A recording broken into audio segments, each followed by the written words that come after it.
Magandang umaga po sa ating lahat. Maayong buntag kaninyong tanan.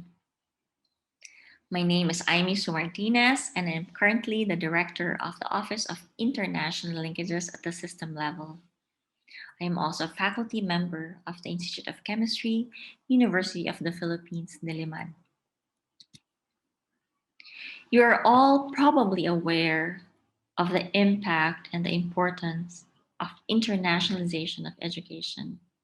In fact, if you're not part of this vast global network of learning, then you will probably be left behind. The internationalization of education is vital in the exchange of knowledge, ideas, and the transfer of technologies. It also aids us address gaps in learning. Through collaborative research work, we can team up with the best in their fields, scientists, artists, educators, experts, and perhaps push boundaries of discovery and innovation. It also helps us produce graduates who are well-rounded and are global citizens. Graduates who are comfortable and able to function very well in a diverse, international setting. Of course, the more lofty goal of internationalization of education is to ensure and foster understanding and acceptance among nations by bridging cultural gaps. Through our activities, we can bring to the front differences in ideals and thinking, and hopefully find common ground among people. UP as a national university can take advantage of this internationalization of education and use it to further our national agenda and to help us in nation building. UP is actually required to internationalize. As a national university, we are mandated to do so. As stated in the UP Charter of 2008, UP is to serve as a regional and global university in cooperation with international and scientific unions, network universities, scholarly and professional associations in the Asia-Pacific region, and around the world. Because we are a national university, our internationalization needs are actually quite unique. We are lucky because we are mandated to internationalize, because this means that we are actually provided financial support from the government for our internationalization programs. Because of our status, we also get the best of the best students in the country, and we are recognized internationally by universities abroad. On the other end of the spectrum, since we are a government institution, we are bound by government regulation and laws in procurement and hiring and other things. This actually poses a challenge to our internationalization programs. Free tuition is also another issue. This is a very good thing for all of our students, of course, but then once they participate in an exchange program, a tuition waiver will actually be required. UP is also a system of universities. It has several constituent units all over the Philippine archipelago. So the implementation of our international programs can be a challenge. Even information dissemination is an issue. Our leaders are also appointed, which affects institutional memory, rather. And so, for example, at the constituent university level, the chancellors are appointed every 3 years, and at the system level, the presidents are appointed every 6 years. In this manner, we have to somehow tailor our internationalization programs to the flagship goals of the administration. For example, in the current administration under President Concepcion, we have to take into consideration 21st century learning and also need-based public service. UP also has to implement internationalization without brain drain.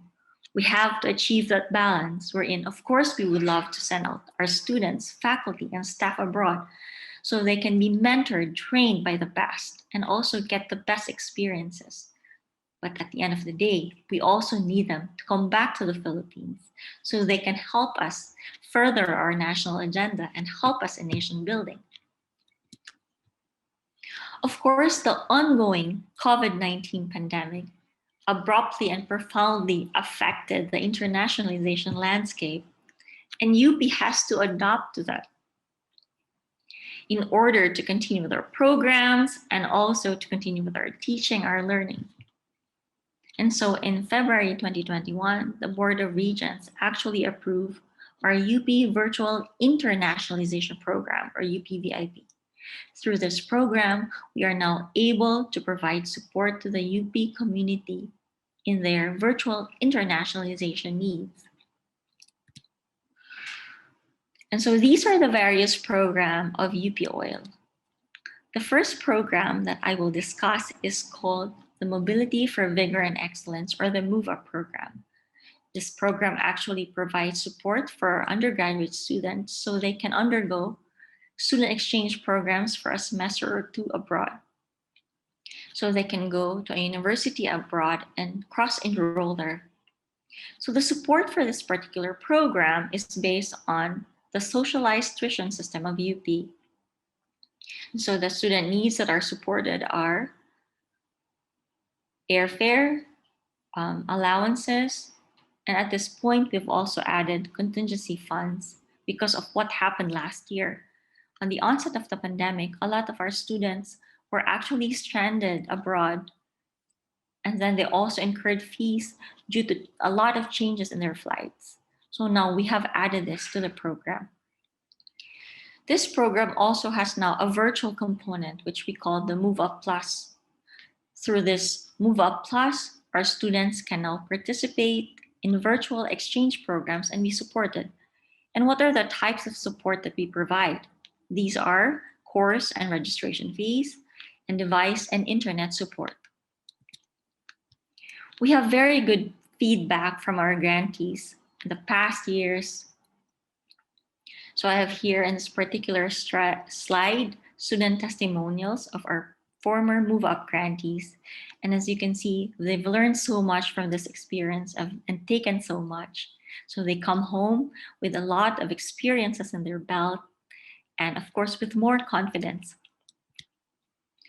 The other program that I will talk about is called the Continuous Operational and Outcomes-Based Partnership for Excellence in Research and Academic Training Enhancement. That's actually a mouthful. This is called the Cooperate program. So this particular program, however, does not have a virtual component. This is because the main objective really of this program is to send out our graduate students, MS and PhD students abroad so they can perform their research work there. So this is with a partner university or a partner mentor. And what are the support or funding that we provide to our grantees? These are travel expenses, accommodation, and living expenses, not only to the qualified graduate student, but also to his or her advisor. So basically what happens here is that the advisor will actually go abroad and work with a partner mentor so they can craft the student plan of the student and also identify milestones and progress that the student has to acquire in order to graduate. I have here a testimonial from our former grantee, Mr. Mark Limon. He's actually from the College of Home Economics in UP Diliman. So he went to the Virginia Polytechnic Institute and State University in the US, and also Kansas State University, also in the US.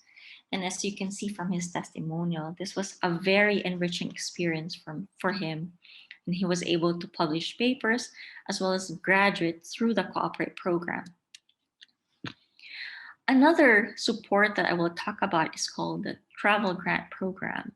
So this program actually provides financial support for members of the UP community, our faculty, staff, artists, scientists, researchers, scholars, even our graduate students to attend conferences abroad.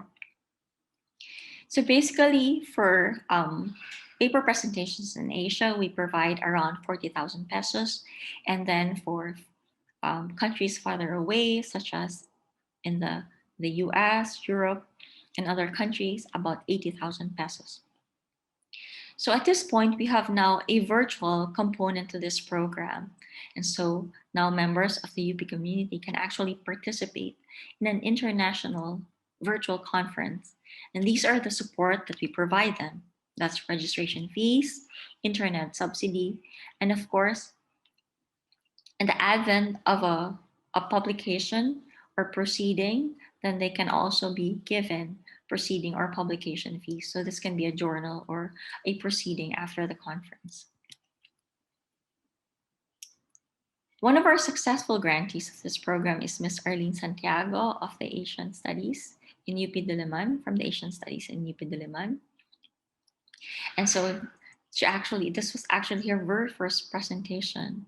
And so this is a very important experience and possibly an unforgettable experience for her. We also provide support for the hosting of international conferences and meetings. And this particular program has a physical and virtual component, of course.